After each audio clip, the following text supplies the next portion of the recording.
What is up, YouTube? Welcome back to another episode of Squash Force. Today I have a bit of a different video for you guys.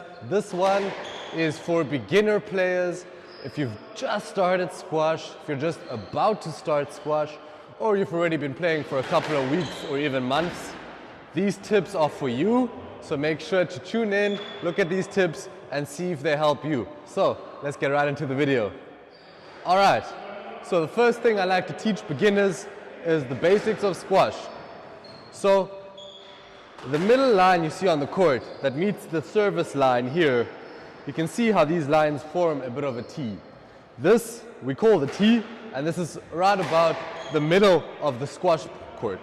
We refer to the T as the middle because you always want to be in the middle of the court, chasing your opponent around and conquering the middle.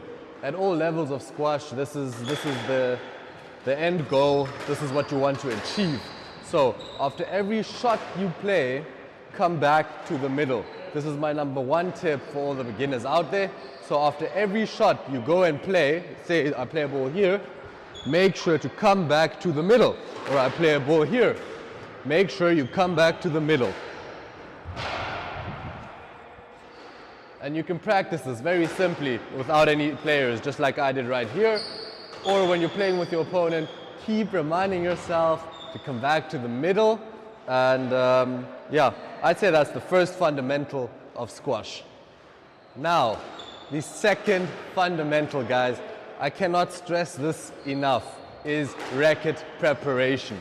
The earlier you learn this in squash, the more it sticks and the easier it will be later on when you keep playing squash.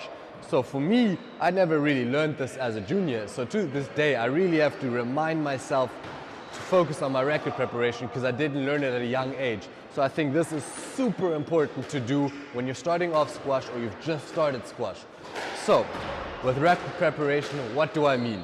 I mean getting your racket up as soon as possible. So what often happens is that the racket is down or low, then you run to the ball and then pick up the racket. So this is not how we want to do it. We want to pick up the racket immediately, then run to the ball with that racket preparation, all right?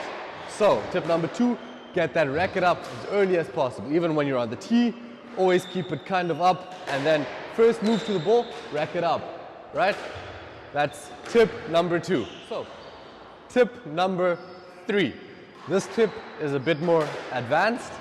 So still for amateur and beginner players, well, even for intermediate and advanced players, but this tip is more technique based to get you guys hitting a correct swing. So the tip I have here is, I'm showing you this on the backhand side because it is more important on the backhand side, is actually to generate power in your swing, you need to rotate your shoulders. So all beginners I coach get this wrong because they're struggling to get power, especially on the backhand side. But what they don't understand is that the power needs to come from a rotation in the upper body and shoulder.